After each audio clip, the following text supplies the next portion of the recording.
What's up, guys? Today we're taking a look at one of the fastest solid state drives available in Toshiba's OCZ RD400. Now you're maybe wondering, why am I calling it Toshiba OCZ?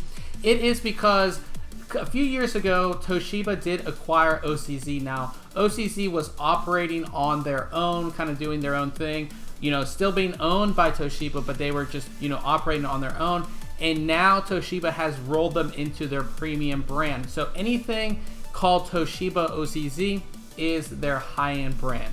Now with that out of the way, let's talk about the RD400. Now the RD in the product name stands for Revo drive, and if you've been following OCZ at all, you know that their Revo drive has been their super high performance PCI Express solid state drive. Now this one is a little different from their previous Revo drives in that it uses NVMe, that's non-volatile memory express, and that's a new protocol that allows for super fast transfer speeds across the PCI Express interface.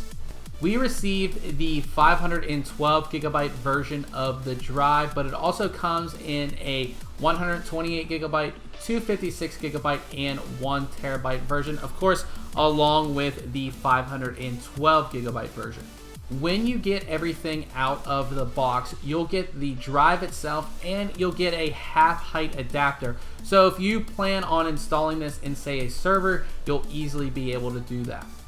The drive itself is an M.2 drive in a PCI Express adapter, and the reason that OCZ has done this is because that you'll have older systems that don't have M.2 slots that have the appropriate speed. A lot of old motherboards don't, so they give you the adapter, so you can actually get the full speed out of the drive. Now, if you do have an M.2 slot, they actually will offer versions that are M.2 only, and you'll actually save about $20 to $30.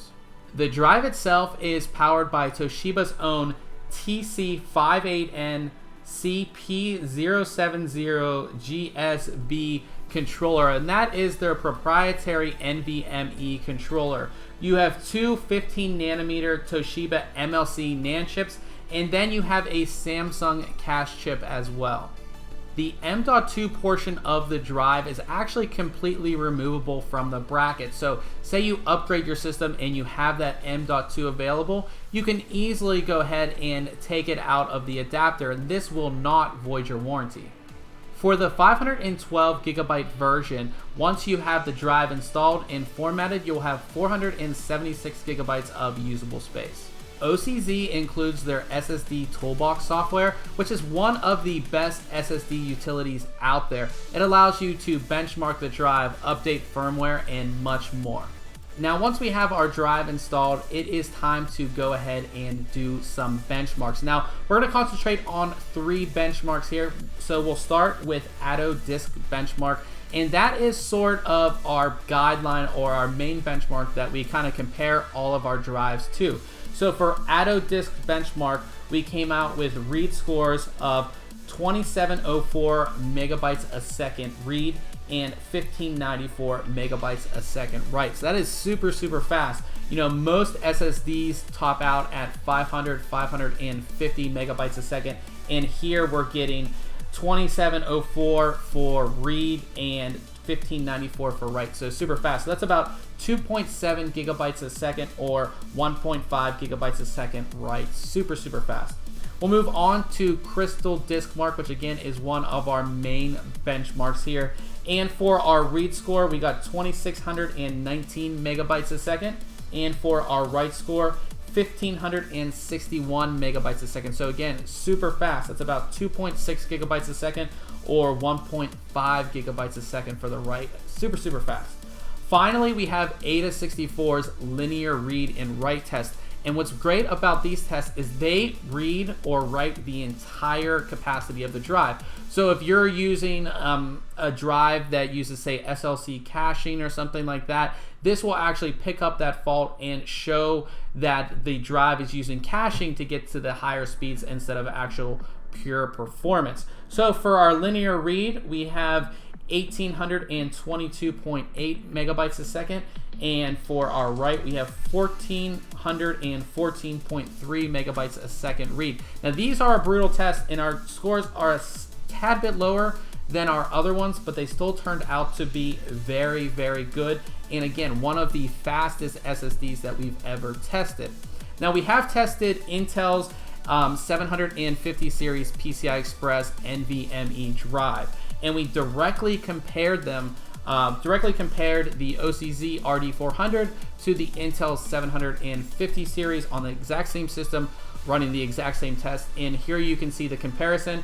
You see the OCZ is in orange, and you see the Intel is in blue. And as you can see, the OCZ drive actually beats out the Intel drive in almost all of the tests. At the end of the day, I think the OCZ RD400 is one of the best and highest performance SSDs out there currently. It comes with their 5-year advanced warranty, and OCZ's advanced warranty is awesome. It's one of the best in the business. If something happens with your drive, it's faulty or something like that, you submit a form online with the information on your drive. Somebody gets back to you within 24 hours, and if it is defective, they'll go ahead and ship you out a new drive, and they'll ship you a return label for your current drive. Super easy, really quick service, and they really made it a big deal to make their warranty one of the best, and it is currently. It also comes with the SSD Toolbox software, which is one of the best in the business as well. It's super easy to use. It's not sluggish or slow like a lot of the other SSD Toolbox softwares we've seen. It makes it super easy to update your firmware. You can benchmark your drive. You can secure erase. You can do all that stuff within the SSD Toolbox software. And of course, this drive comes with a PCI Express adapter. So if you have an older system that has that doesn't have your M.2 slot with PCI Express and NVMe, you can go ahead and use this. And then of course, if you want to upgrade, you can actually take the M.2 out of the adapter and put it in your new system, and you won't void your warranty by doing that. Of course, OCZ does offer different capacities of this drive in M.2 only, and you will save about $30. So again, this is one of my favorite SSDs that I've reviewed all year. It's super fast, total package. So if you have any questions, go ahead and leave it in the comment section below. Until next time, catch you guys later.